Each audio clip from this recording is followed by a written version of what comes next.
예배 가운데 하나님의 은혜와 평강이 넘치시기를 주의 이름으로 축원합니다. 술을 좋아하는 사람은 술 때문에 실수를 할 경우가 있죠. 그러나 술을 때문에 실수하는 정도가 아니라 술로 인해서 몸에 큰 병이 생기는 경우가 있습니다. 우리나라는 술로 인해서 하루에 13명이 사망하는 그런 나라입니다. 심각한 음주공화국이죠. 그래서 의사가 그렇게 말합니다. 그만 마셔야 합니다. 경고를 합니다. 그러나 그 경고를 들을 때뿐이고 이미 중독된 사람은 다시 옛날로 돌아가게 되는 것이죠. 다시 병원에 갔을 때 의사가 이렇게 말합니다. 이미 간이 손을 쓸 수 없을 정도가 되었으니 더 이상 돌이킬 수가 없습니다. 마지막을 준비하십시오. 여러분, 지금 유다 백성들의 상태가 손을 쓸 수 없는 그런 상태에 이르게 되었습니다. 1차 바벨론 포로에서 살아남은 이 유다 백성들은 이 하나님의 경고를 듣고도 돌이키지 않고 여전히 죄 가운데 빠져 있습니다. 그런데 그 죄가 보통 죄가 아니에요. 심각한, 그리고 상상할 수 없는 우상 숭배입니다. 우상 숭배로 말미암아 하나님의 심판을 초래하게 되었습니다. 더 이상 손을 쓸 수가 없는 상태에 이르게 된 것이죠.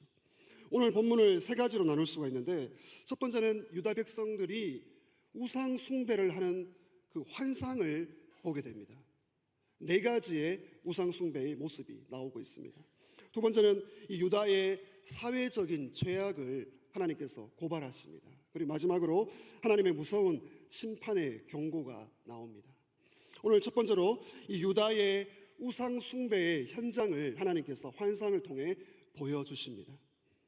에스겔은 바벨론에 있습니다. 바벨론에 이 자신의 집 가운데 있는데 하나님께서 이 환상을 통하여 예루살렘 모습을 보여주십니다. 지금 에스겔이 어떻게 보면 성령에 의해서 육체적으로 순간 이동을 하게 됩니다.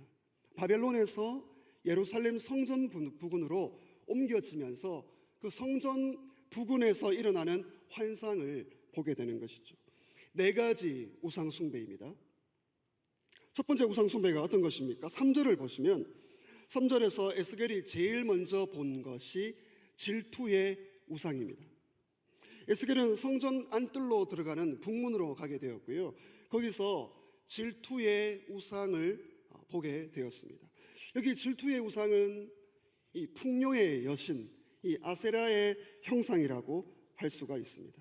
이 아세라의 우상이 세워진 곳이 어떤 곳입니까? 많은 사람들이 다니는, 수많은 사람들이 볼 수 있는 그런 장소예요.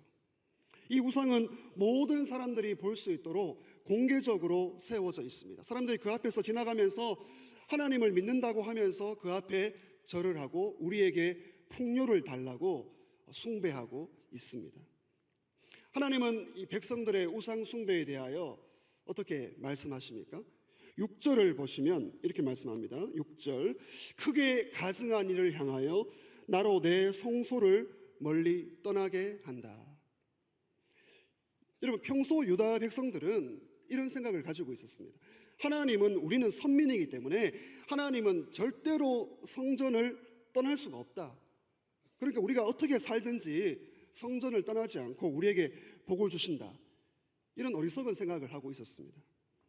그런데 하나님은 우상을 숭배를 인하여 어떻게 말씀하십니까? 성소를 떠나게 되었다. 그들의 죄악으로 말미암아 하나님께서 성소를 떠나시고 계십니다. 여러분, 우리가 그럴 수 있습니다. 우리가 하나님도 좋고 우상도 좋아서 둘 다 잡으려고 할 때 하나님은 성소를 떠나시게 됩니다. 하나님의 임재는 우리 삶 가운데 충만히 임할 수가 없는 것이죠. 하나님은 우상과 같이 있을 수가 없기 때문입니다. 지금 행여 저와 여러분의 삶에 하나님의 은혜의 임재가 충만히 머물고 있습니까?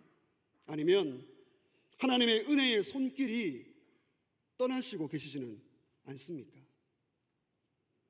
하나님은 에스겔에게 이 첫 번째 우상 숭배를 보여주시면서 에스겔아, 너무 놀라지 마라. 사실 지금 에스겔이 굉장히 충격을 받았습니다. 예루살렘 성전 부근에서 우상 숭배가 있다. 사실 저와 여러분이 좀 놀라야 됩니다. 근데 하나님은 너무 놀라지 마라. 왜 그렇게 말씀하십니까? 더 큰 가증한 일을 볼 것이기 때문이다. 오늘 하나님께서 이 말씀을 여러 번 하십니다. 다른 큰 가증한 일을 볼 것이야. 두 번째 우상 숭배가 무엇입니까? 7절을 보시면 7절 보시면 하나님은 에스겔을 성전 뜰문으로 이끄셨습니다. 거기에 성전 담벼락이 있는데요. 그 담벼락에 구멍을 발견하게 되었습니다. 하나님께서 성전 담벼락을 헐어버려라. 담벼락을 헐자 하나의 문이 나오게 되었습니다. 그 문을 통해서 에스겔이 들어갑니다. 어떤 광경이 벌어지고 있습니까? 10절을 보시면 거기서 사람들이 각종 곤충과 짐승과 우상의 모습들을 벽에다가 그림으로 그려놓고요. 그 그림 앞에서 제사하고 분향을 하고 있습니다.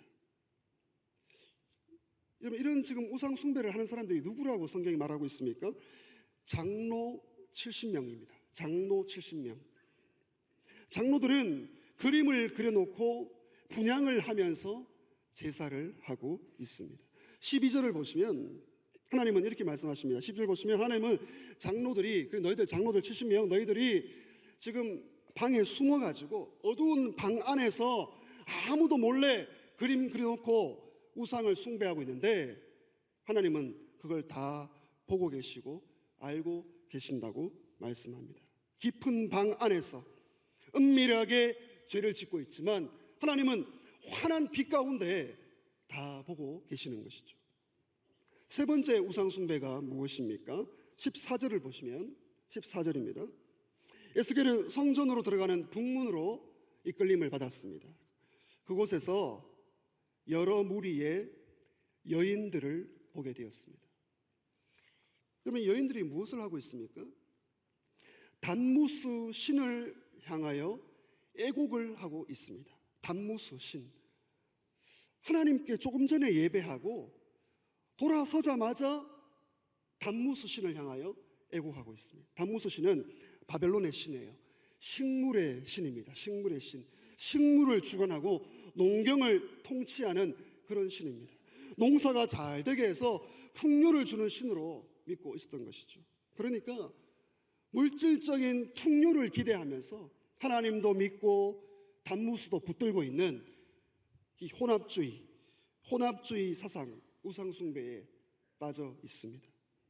네 번째 우상숭배가 어떤 것입니까? 16절을 보시면 16절로 가시면 하나님은 이제 에스겔을 성전 안뜰로 데리고 가셨습니다. 그 성전 문에 현관과 제단 사이에서 벌어지는 일을 보게 되는데 25명의 사람들을 보게 되었습니다. 이 사람들이 이상하게도 동쪽으로 향하여 태양을 향하여 숭배하고 있습니다. 태양 신에게 경배하는 겁니다. 여러분, 지금 이 장소를 잘 보셔야 되는데 이 장소는 희생 제물을 바치는 제단 부근에 있어요. 이게 무슨 말입니까? 이 사람들이 일반 사람들이 아닙니다. 이 사람들은 제사장들입니다. 제사장들이 성소를 향하여 등을 지고, 이게 등을 지는 게 벌써 뉘앙스가 하나님을 반영하는 것입니다.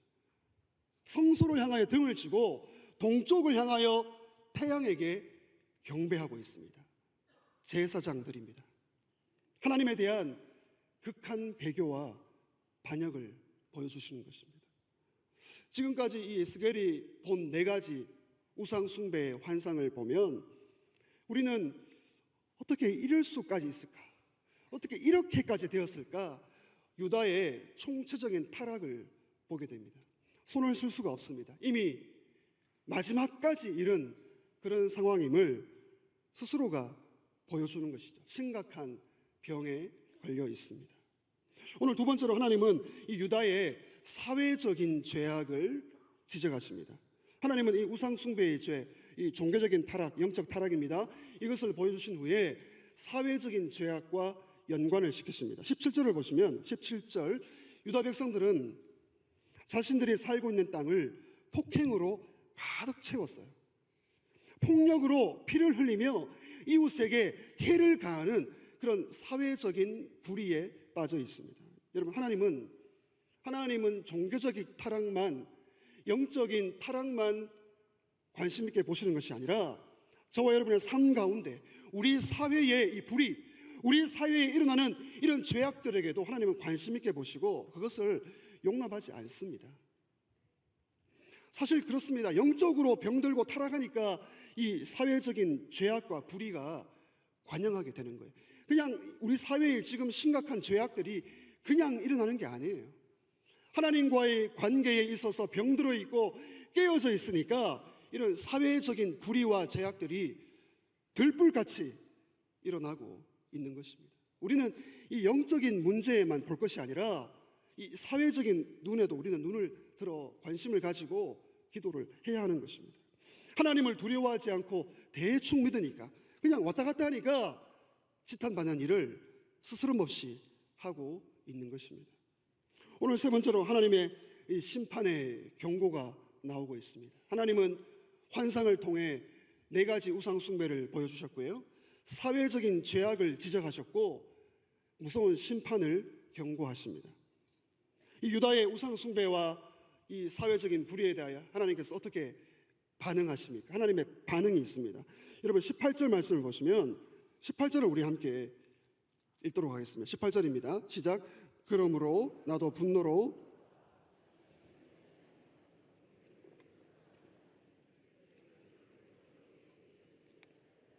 내가 듣지 아니하리라. 하나님은 우상 숭배와 사회적인 죄악에 대하여 단호하게 응답하십니다. 무슨 말씀을 하십니까?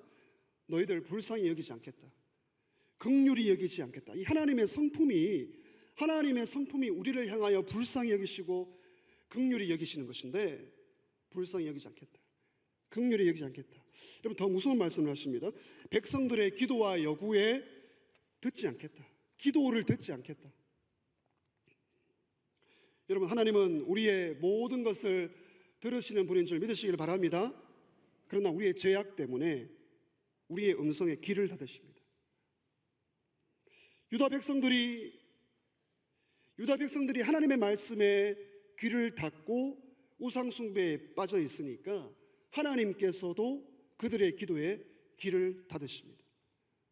여러분 하나님께서 귀머거리가 되신 것입니다. 죄송합니다. 하나님께서 귀머거리가 되셨다, 이 불경스러운 말을 쓰게 되어 죄송한데 우상 숭배로 말미암아 하나님께서 기도를 들을 수 없는, 아니 기도를 듣지 않는 귀머거리가 되시고 계십니다. 우상 숭배의 죄악이 이렇게 무서운 것입니다. 새벽에 나오신 사랑하는 성도 여러분, 오늘 에스겔 8장에서 계속 반복되는 말씀을 혹시 보셨습니까? 이보다 더 큰 가증한 일을 보리라. 이보다 더 큰 가증한 일을 너 개인과 가정과 집안과 나라와 민족 가운데 내가 볼 것이야. 6절, 13절, 15절 세 번이나 반복하고 있습니다. 하나님께서 왜 유다를 심판할 수밖에 없는지를 오늘 우리는 그 이유를 알게 되었습니다. 이유가 있습니다.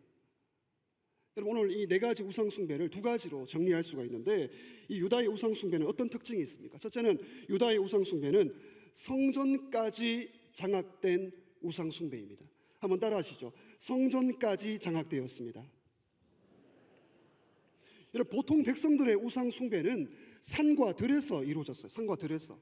지금 성전까지 우상 숭배가 장악이 되었습니다. 성전 안까지 우상 숭배가 들어왔고요, 침투가 되고 오염이 다 되어버린 것입니다. 여러분 보통 성전 밖에서 안으로, 지성소 안으로 들어가면 들어갈수록 거룩하고 성스러운 것이 여러분 이치에 맞지 않습니까? 들어가면 들어갈수록 지금 더 가증하고 큰 죄악들이 이루어지고 있습니다.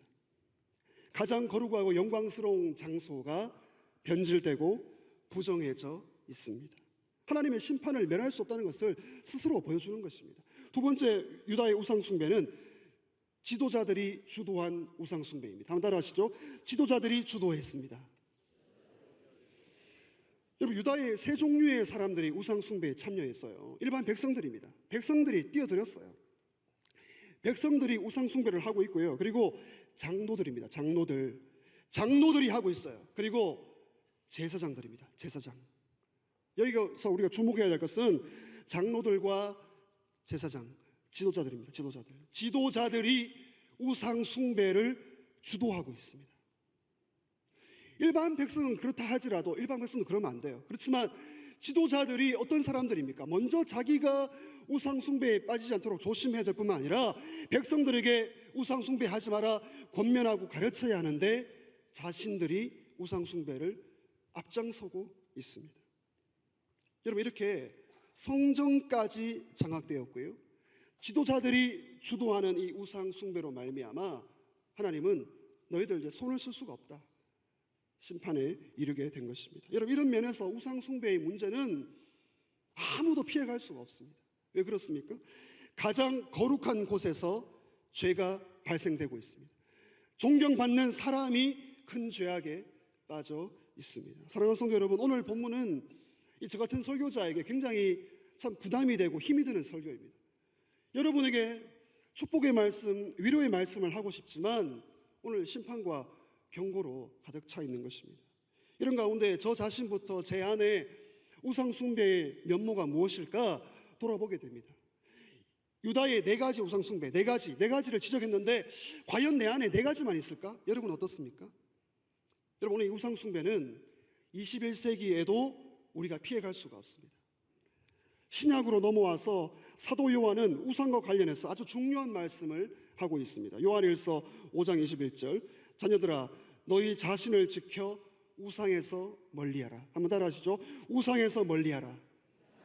우상에서 멀리하라.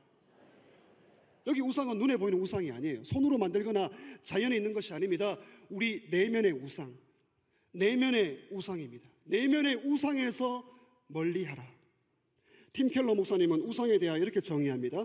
내 인생의 행복에 있어서 하나님보다 더 근본적인 위치를 차지하는 것이 우상이다. 내 인생의 행복에 있어서 하나님보다 더 근본적인 위치를 차지하는 것이 우상이다. 우상이 무엇입니까?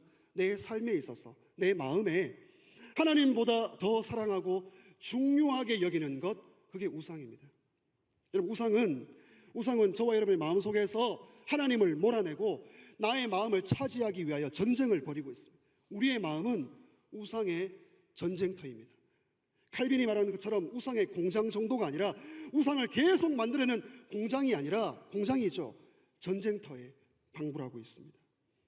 저와 여러분이 오늘 에스겔이 본 이런 손으로 만든 눈에 보이는 그런 우상 앞에 절하지 않습니다. 우리 기도하러 오신 우리는 그 정도는 아니에요. 그렇지만 돈이라는 우상, 쾌락이라는 우상, 자식이라는 우상, 아니 자아라는 우상 앞에 우리는 무릎 꿇고 절하고 있습니다.